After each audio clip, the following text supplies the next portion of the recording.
Yogapreneurs, welcome back to the weekly Roundup. You get the special Josh only edition today, but let's get at it. There's been a lot going on, obviously, in the yoga world around the advancements with machine learning, AI, data, etc. So for those of you who haven't heard my spiel on this before, I want to sort of bring up a reminder. So the spiel is, sorry, I was hearing myself on YouTube here at the same time, trying to get it into the group here for us. The spiel is, if we look at the eras of yoga, so how yoga business has transitioned through sort of more modern history, and specifically the business element of it, not yoga generally, right? We see it sort of arrive late 1800s, early 1900s. It's surprisingly prevalent, but it's quite almost elitist. It comes across high class to high class, so it's not talked about in the public eye, and it wasn't really accessible. Then through the 20s and 30s, this continues.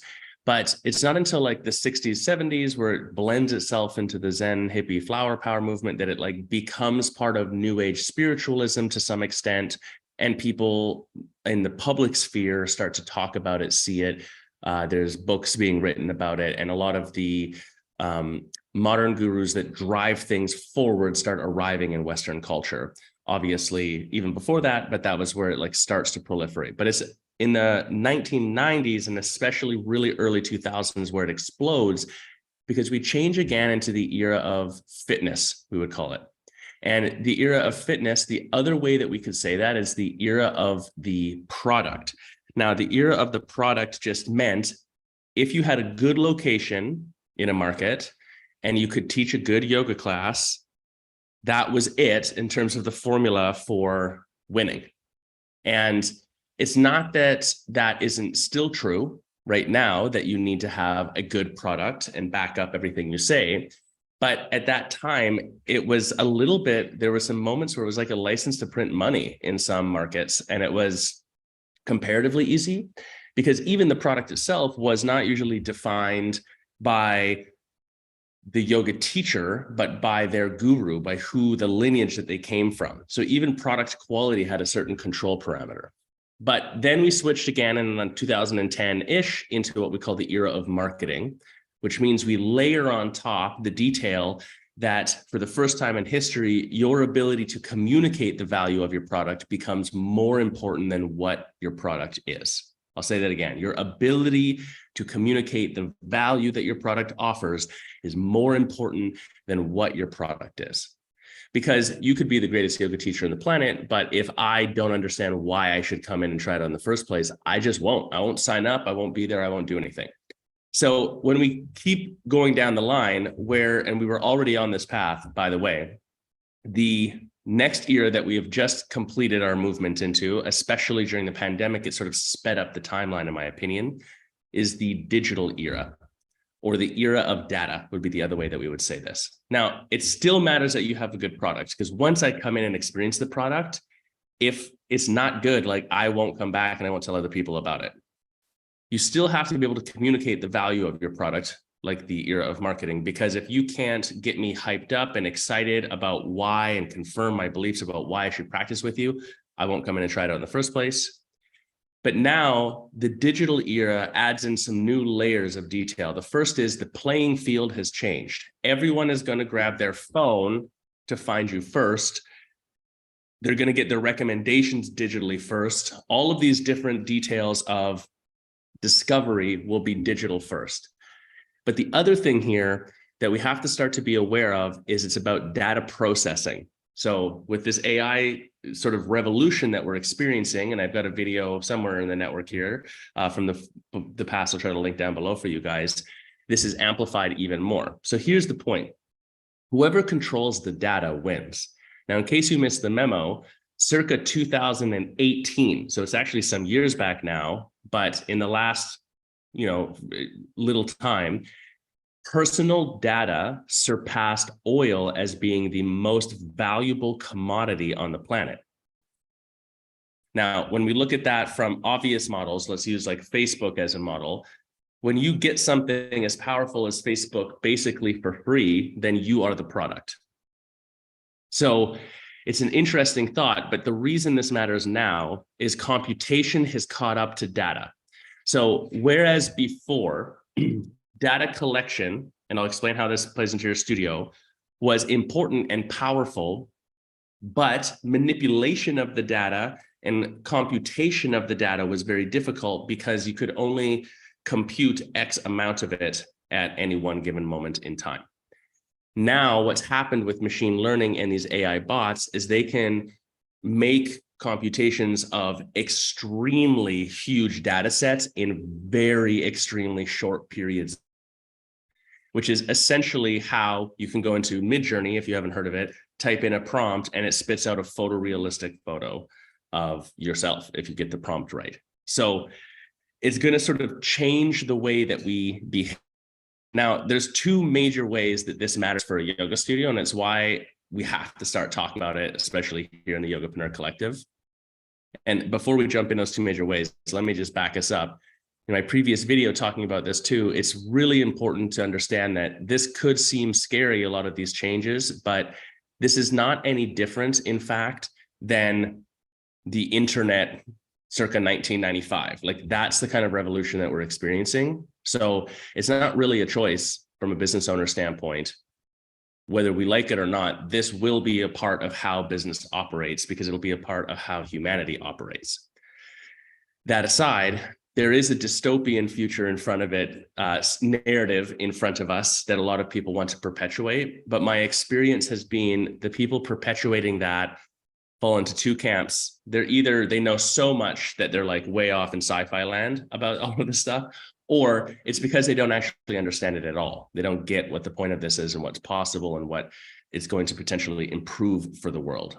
So once you understand that, then there's the utopian future in front of us, which is that the way we value human interaction, the way that we value certain product, the way that you do your work will change. The things that are actually truthfully valuable will become more valuable, and the way that you work will get easier. That's the short-term, really positive thing that I see in front of us for someone like a yoga studio owner.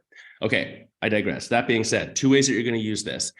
First off, realize that your yoga business is a massive data collector. Everyone that goes to your website, everyone that comes into your studio and you record their stuff, everyone that signs up for a membership, how they practice with you, this is all data that you're collecting. If you understand how to look at the data and manipulate the data, then you can make your business really strong. And it's why for a lot of years, you've heard consultants and coaches talk about why your KPIs are so important. That's equally as true today, but it goes even further because now we can look at bigger data sets faster. You can ask questions, et cetera, et cetera. So one of the things to have on your radar is making sure that you actually are collecting data and getting as much of it as possible and starting to add in more data collection points if possible. So this changes the game when we talk about like which platform should you use or not. It doesn't mean like that you have to switch platforms if you doesn't do everything perfectly. But if you have a platform that you're using to manage your studio, a Mind Body, a Walla, a Wellness Living, or whatever else, and you can't get the data out even in an export to a CSV file or something like that, then that's a serious problem. There are some really cheapo platforms out there that are cool because they're cheap, but you can't actually get any of the data out of it. So it's really disempowering in the long run because then you can't look at it. That's number one. Number two, your standard KPIs are absolutely something to be running, but here's how we start to bridge the gap, and it's going to become easier. Collecting the data, getting it into a KPI sheet, and then now you can manipulate that, and AI could start to come into that. So even right now today, you can do this. We're not going to go through a huge tutorial of it. I won't bore you with that, but it's possible to have a Google sheet or an Excel sheet, have AI connected to it. And then instead of you building the sheet with a bunch of calculations and formulas and stuff like that, the AI bot that's part of it will do that for you by you typing a question in a query. Say like, I want to calculate this outcome, and it'll go pull the data for you, or write me a code for XYZ. What's interesting about this is that this is not even just like you need to go find the platform that does this and put the plug in or whatever else. That's where we are right now. But we're within like a 6-month gap right now, where by the end of this year, you won't even need to do that because Google itself is going to just incorporate this stuff into the entire Google Workspace suite. So if you go to Google Sheets, it's just going to have an AI bot in it. When you Google search, you're just going to have an AI generated answer to your search query pop up, which means SEO as we currently understand it is dead. People aren't going to search, get a list of things, go find the list, click through and go and read. It's just going to give them the answer right there on Google. And they're doing this because as it stands right now, it's more efficient and you get a better answer by going to ChatGPT-4 and typing a query in and asking a question than you do by going to Google and having to go through the effort of searching things. That's the change that we're happening. So your own data, making sure you collect it, organizing it, and then be prepared that soon you're going to be able to ask questions of it faster. Now, this matters because then we have our Healthy Studio infographic, and we can start to look at, as well as KPI metrics and what we know to be powerful for a yoga studio. So in other words, we can build now a formula, a numbers-based formula for a yoga studio, and you can take your data and ask questions based on the formula we're trying to fit it into and see where you land, one, and two, then manipulate the formula to figure out what kind of outcome you would get. This becomes really powerful because what I have seen over the last decade plus coaching is that the majority of yoga studios operate in a reactive state. This is not casting any shade. I did the same. When you look at your data, we're always looking backwards. When we're deciding what we're going to do, we're always looking backwards. It's hard to start looking forwards. Now, you can do it already, but what I'm saying is you're going to be able to do that in a more powerful way and say, here's the equation that I'm solving for. Here's the data that I have. Here's what it would need to look like if we get to this place, et cetera, et cetera, et cetera. And that will help you be more predictive in exactly how to build the business that you actually want. And this is one of the major changes that this is going to force to happen that I think is actually ultimately positive. And it's this: knowledge isn't power. Knowledge put into action is power. So from this moment forward, anyone who doesn't do this kind of work to understand the equation they're trying to build and then enact on that will just get left behind. In other words, we will have a larger gap between the doers, the people who actually take action and do the thing that they're going to say and offer the yoga class they're going to offer, and the people who are the dreamers. I'm going to do this. I want to do that. I wish I could do this, but don't actually take the action, because there will be no difference in the access to knowledge, access to data, access to data manipulation. That we're going to level that playing field almost completely, which is really fascinating. You don't need to be an Excel sheet wizard for coding to figure out how to manipulate it now anymore, as the example that we're using here. You're just going to be able to do that. So it's going to be, can you make this happen on the human side? Can you actually go into your business and do these things? Okay, now the other thing that I think, other than computation and data collection and control of data, that is really powerful from a yoga studio standpoint to realize around this is this parallel line, which is the human-to-human interaction. We're already seeing this. Here's the really specific, direct way for you to, put this into your business in a more powerful way right now. The easy example would be during the first month campaign that we would run at most studios, whether you're running intro or direct to membership or not, from a retention standpoint, first time in a long time, people are picking up the telephone. Like if you phone someone, they're actually answering the phone or listening to the message. So not everyone, but like more people than the past. So the point would be, we're burnt out of the data-driven video in front of you, email inboxes are overflowing with stuff, whatever. Even text messaging, it absolutely works and is necessary, but people are burnt out of text message marketing. The marketers have ruined that. So now we're kind of going full all the way back to old school, where like a straight up phone call is really more interesting. Or more importantly, in the physical yoga studio, the human to human connection point, that is in fact the most powerful moment. It always has been, but it's going to be amplified even more. And what's fascinating about this is that when we go into studios, because of how we have seen people generally more culturally interact with each other, especially over the last years, it's not uncommon for a client at a yoga studio to have the experience of going in and then not really getting a lot of one-on-one interaction.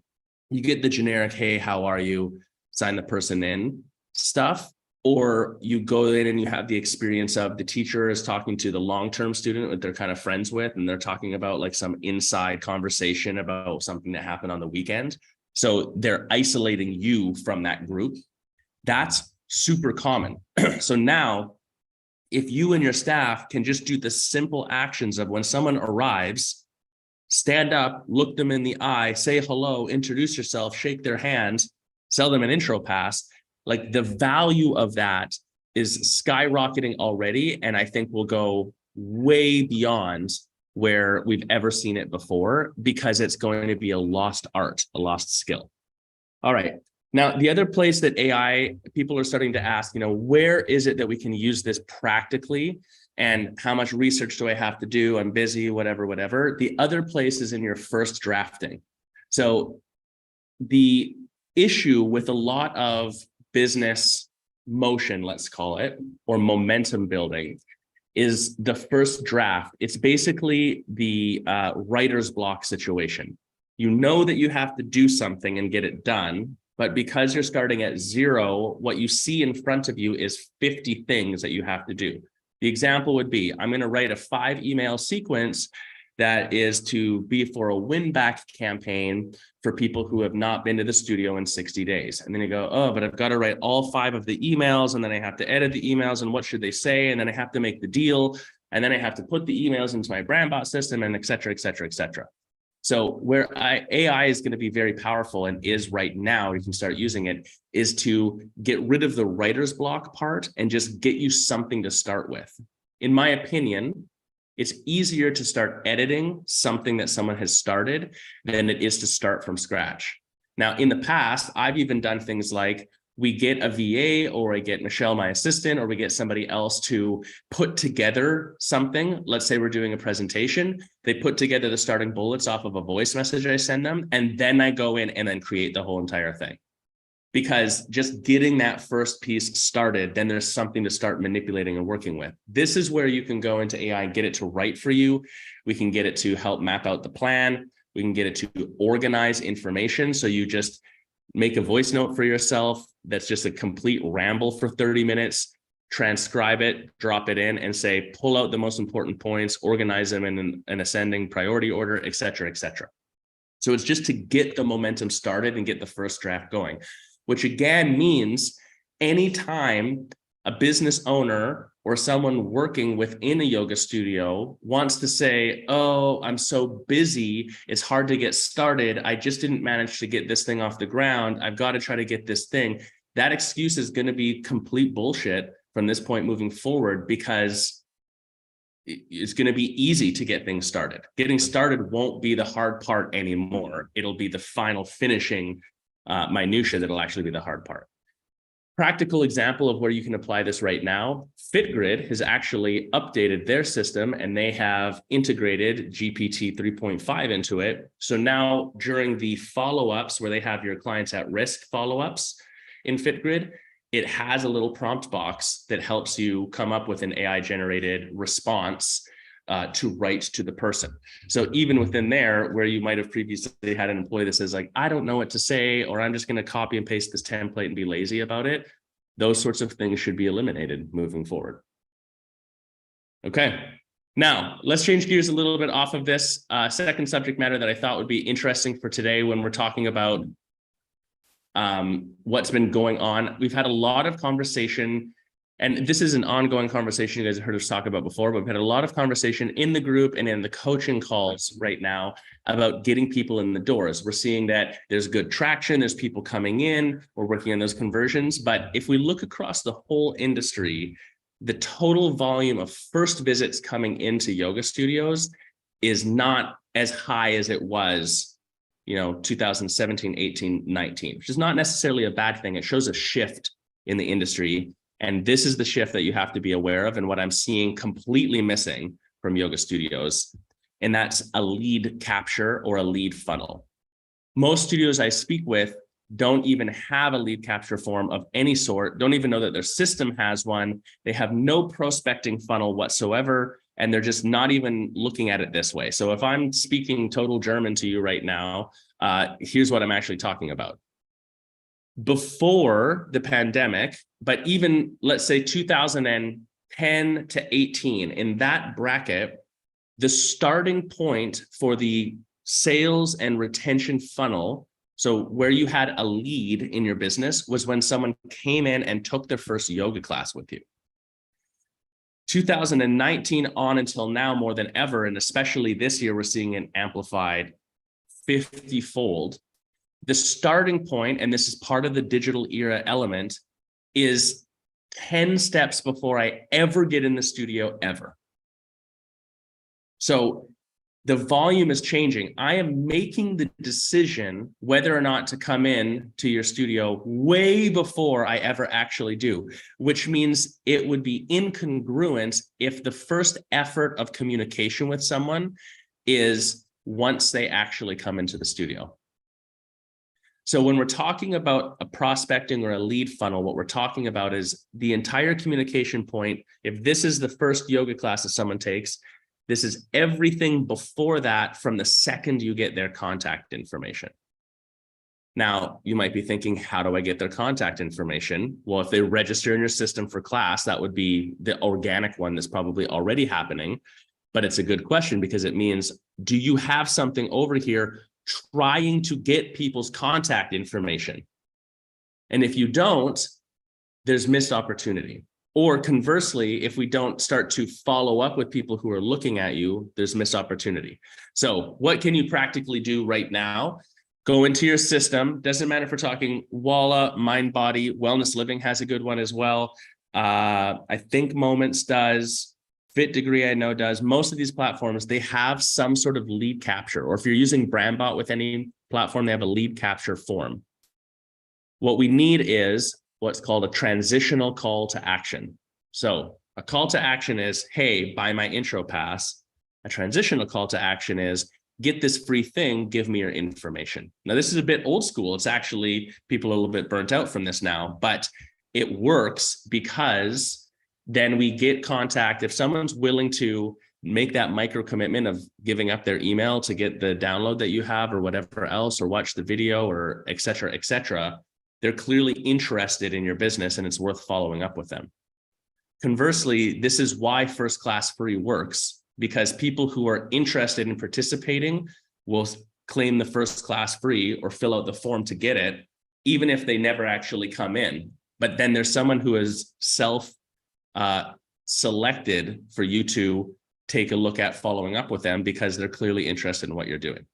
So on your website, on any of your social media, etc., what can you put out there? What can you have that people can exchange their information with you for something? There needs to be an exchange. They won't just do it for free. No one's going to your website and saying, sure, I'll sign up for the newsletter, Josh, if I've never been to you before. It's not going to happen.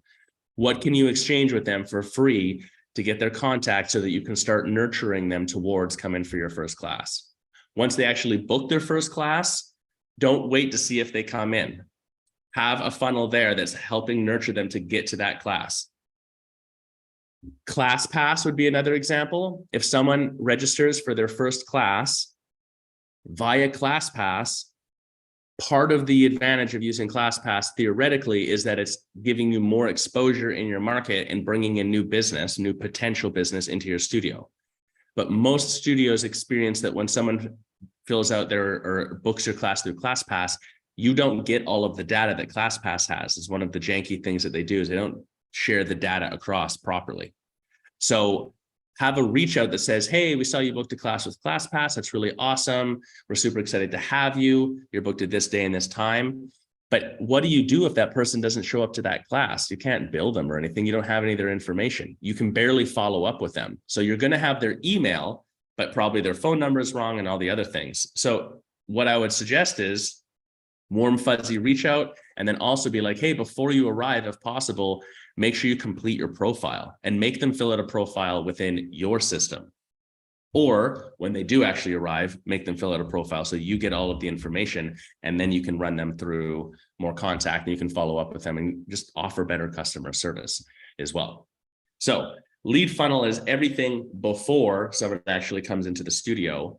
And that period of time might be very short, but it's just making sure that we start to build some funnels in that area.